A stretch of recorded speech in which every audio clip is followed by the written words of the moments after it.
শুরু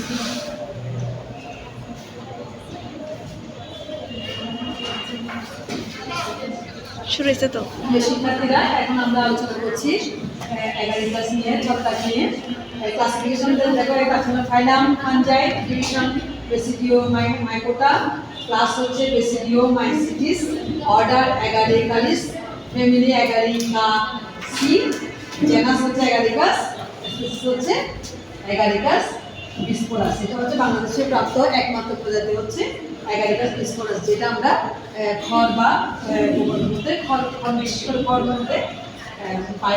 বাসস্থান হচ্ছে, আমরা একটু সংক্ষেপে বলবো অ্যাগারিকাস সম্পর্কে।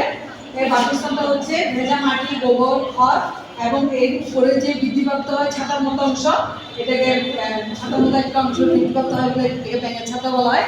আমরা সবাই জানি, চিত্রটা দেখে তো বুঝতে পেরেছি এটা হচ্ছে ব্যাঙের ছাতা। এটাকে আমাদের বৈজ্ঞানিক ভাষার দৈনিক নাম হচ্ছে অ্যাগারিকাস বিস্পোরাস। তাহলে দেখো, এটা অনেকগুলো মাশরুম যখন বৃত্তাকারে একসাথে থাকে এটাকে ফেয়ারি রিং বা পরিচক্র বলা হয়। এবং এর গঠনটা হচ্ছে, আমরা দেখি অ্যাগারিকাসের ছাতাকে এটা দেখাটা দুইটা অংশ, একটা হচ্ছে দৈহিক অংশ, একটা অংশ হচ্ছে জনন অংশ।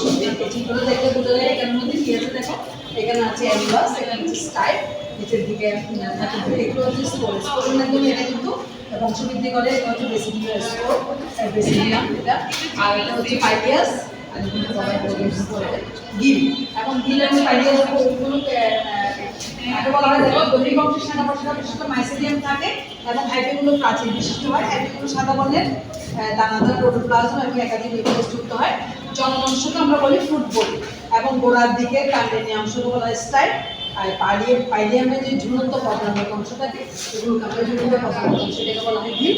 এবং এই স্টাইপের মাথায় চক্রাকার অংশটাকে বলা হয় এনুলাস। এই চক্রাকার অংশটা এনুলাস। তাহলে আমাদের অ্যাগারিকাসের গঠনটা সম্পর্কে আমরা জানলাম। আর এটা সাধারণত যৌন জনন পদ্ধতিতে বংশ বিস্তার করে।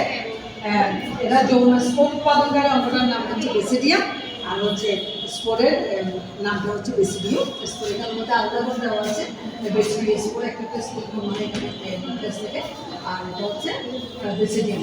এই অংশটা ছোটাকে বলা হয় বেসিডিয়াম। বেসিডিয়াম থেকে স্পোর উৎপন্ন হয়, স্পোর থেকে যৌন জনন পদ্ধতিতে স্পোরের মাধ্যমে একটা অ্যাগারিকাস থেকে আরেকটা অ্যাগারিকাস উৎপন্ন হয়। অর্থনৈতিক গুরুত্ব নির্বাচন করা হয়।